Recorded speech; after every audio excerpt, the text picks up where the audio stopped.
Ikapitong Kabanata. Nang matapos turuan ni Jesus ang mga tao, pumunta siya sa bayan ng Capernaum. Doon may isang kapitang Romano na may aliping mahal sa kanya. May sakit ang aliping ito at nasa bingit ng kamatayan.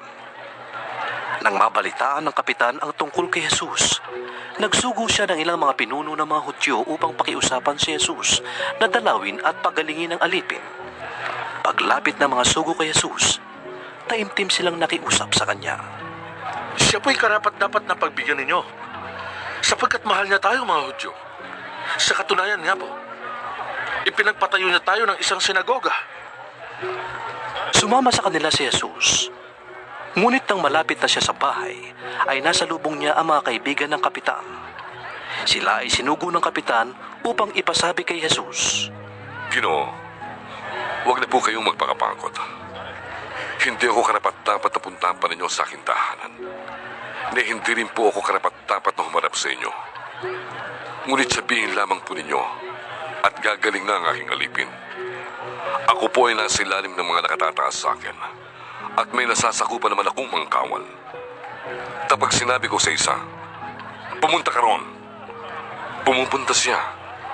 At kapag sinabi ko naman po sa isa pa, halika, siya'y lumalapit.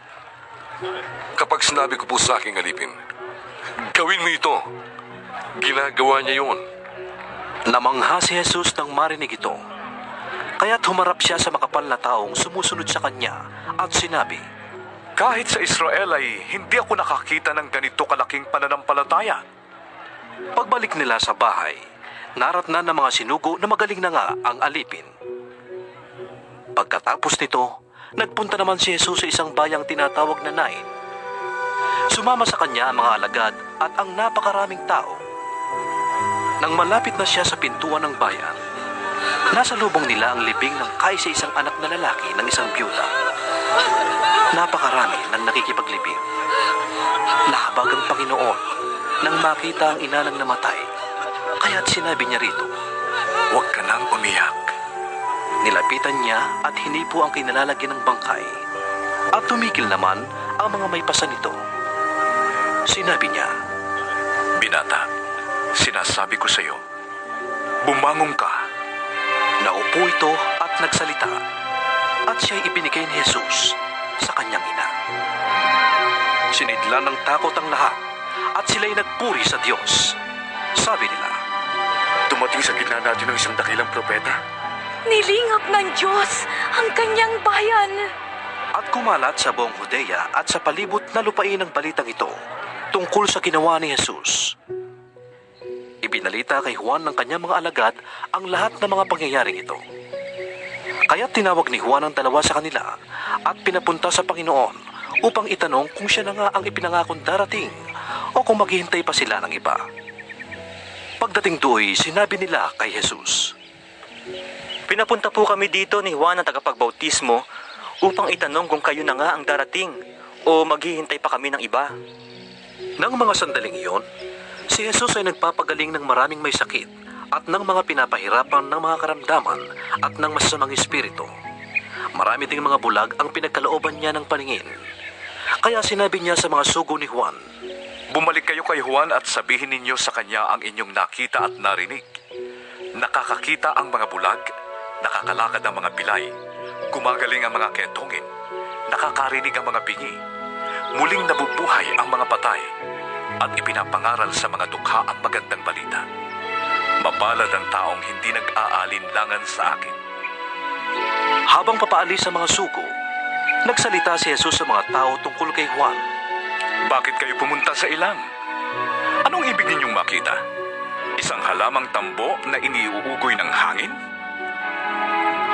Ano nga ba ang inyong sinadya? Isang taong may maringal na kasuotan? Ang mga nagsusuot ng maringal at nabubuhay sa karangyaan ay nasa palasyo ng mga hari. Ano nga ang inyong sinadya? Isang propeta? Oo. At sinasabi ko sa inyo, siya higit pa sa isang propeta, sapagkat si Juan ang tinutukoy ng kasulatan. Ipadadala ko ang aking sugong mauuna sa iyo upang ihanda ang iyong daraanan. Sinasabi ko sa inyo, wala pang isinisilang na mas dakila kaysa kanya. Ngunit mas dakila kay Juan ang pinakahamak sa mga pinaghaharian ng Diyos. Ang lahat ng mga taong nakarinig sa kanya, pati na ang mga maniningil ng buwis, ay sumunod sa itinatakda ng Diyos nang magpabautismo sila kay Juan. Subalit ang mga Pariseo at ang mga tagapagturo ng kautusan ay tumangging pabautismo. Sa gayon, hinamak nila ang layunin ng Diyos para sa kanila. Sinabi pa ni Jesus, Kanino ko maihahambing ang mga tao ngayon? Anong nakakatulad nila?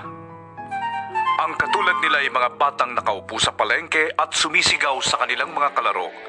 Tinugtugan namin kayo ng plauta, ngunit hindi kayo sumayaw.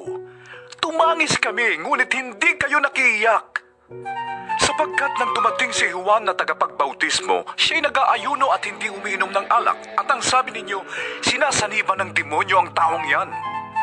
Nang dumating naman ang anak ng tao, siya'y kumakain at umiinom. Ngunit sinasabi naman ninyo, tingnan ninyo ang taong yan.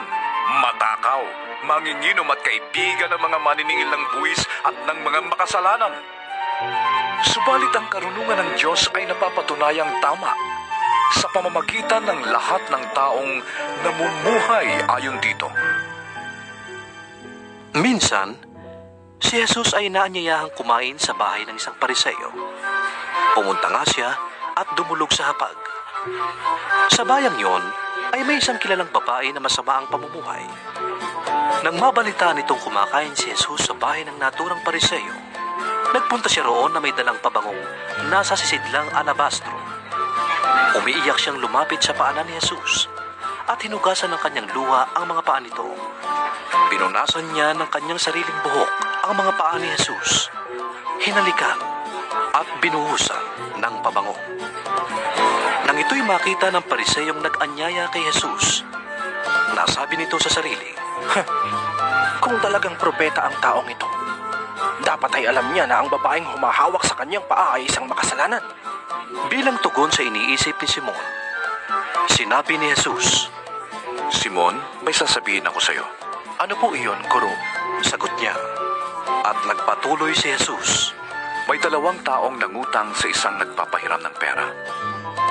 500 denaryo ang inutang ng isa at 50 denaryo naman ang sa ikalawa. Nang hindi sila makabayad, kapwa sila pinatawad. Ngayon, sino kaya sa kanila ang lalong magmamahal sa pinagkautangan? Sumagot si Simon. Sa palagay ko po'y ang pinatawad ng mas malaking halaga. Tama ang sagot mo. Tugon ni Jesus. Nilingon niya ang babae at sinabi kay Simon, Nakikita mo ba ang babaeng ito? Pumasok ako sa iyong bahay at hindi mo man lamang ako binigyan ng tubig para sa aking mga paa. Ngunit hinugasan niya ng luha ang aking mga paa at pinunasan ng kanyang sariling buhok. Hindi mo ako hinalikan. Ngunit siya, mula nang pumasok ay hindi tumitigil ng kahahalik sa aking mga paa. Hindi mo pinahiran ng langis ang aking ulo, subalit binuhusan niya ng pabango ang aking mga paa. Kaya't sinasabi ko sa iyo, malaki ang kanyang pagmamahal sapagkat maraming kasalanan ang pinatawad sa kanya. Ngunit ang pinatawad ng kaunti ay kaunti rin lang ang pagmamahal. at sinabi niya sa babae, Pinatawad na ang iyong mga kasalanan. at ang kanyang mga kasalo sa pagkain ay nagsimulang magtanong sa sarili. Sino ba itong nangangahas magpatawad ng kasalanan? Ngunit sinabi ni Jesus sa babae, Iniligtas ka ng iyong pananampalataya.